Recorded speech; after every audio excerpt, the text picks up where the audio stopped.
रेगिस्तान के किनारे एक छोटा गांव था। वहीं एक आदमी रहता था जिसका नाम था अर्जुन। अर्जुन मेहनती था, लेकिन उसकी एक आदत थी।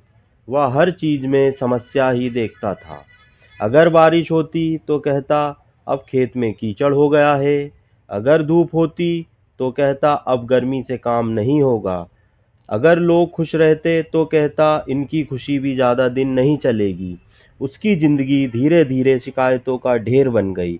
वह हर दिन खुद से कहता, क्यों मेरी ज़िंदगी में शांति नहीं है, क्यों मैं हमेशा उलझा रहता हूँ। कई बार उसने कोशिश की, ध्यान लगाया, काम बदला, लोगों से सलाह ली, लेकिन मन की समस्या जस की तस रही। आखिरकार एक दिन उसने तय किया कि वह साधु बाबा के पास जाएगा, जो जंगल के किनारे अपने आश्रम में रहते थे। वह जाकर बोला, बाबा मैं बहुत परेशान हूँ, मेरी समस्या खत्म ही नहीं होती। एक जाती है तो दूसरी आ जाती है, बताइए इसका समाधान क्या है। बाबा मुस्कुराए और बोले, बेटा आज रात तू मेरे मठ में रह जा, कल मैं तुझे तेरी समस्या का समाधान बताऊंगा। पर आज तुझे एक काम करना होगा। अर्जुन बोला, कौन सा।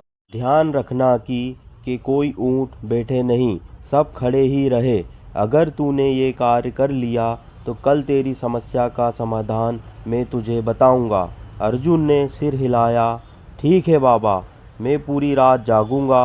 रात गहराने लगी, रेत पर ठंडी हवा चल रही थी। अर्जुन ध्यान से ऊँटों को देखने लगा। कुछ देर तक सब ऊँट खड़े रहे, फिर एक ऊँट धीरे धीरे बैठ गया। अर्जुन दौड़कर गया और उसे उठा दिया।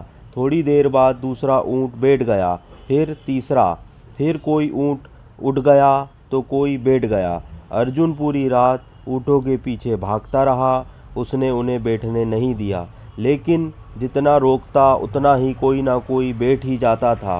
रात बीत गई, सुबह बाबा आए और मुस्कुराते हुए बोले, बेटा क्या। थक कर बोला, नहीं बाबा, मैंने पूरी कोशिश की, लेकिन जब एक ऊँट उठता तो दूसरा बैठ जाता, कोई भी सारे ऊँट एक साथ खड़े नहीं रह पाए।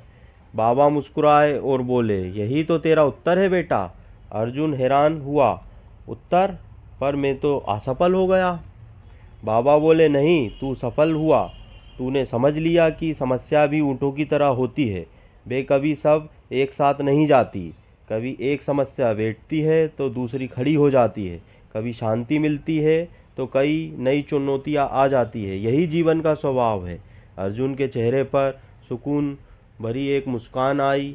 उसने झुककर बाबा के चरण छुए और कहा, बाबा अब मैं समझ गया, मुझे समस्या नहीं जीवन को समझना था।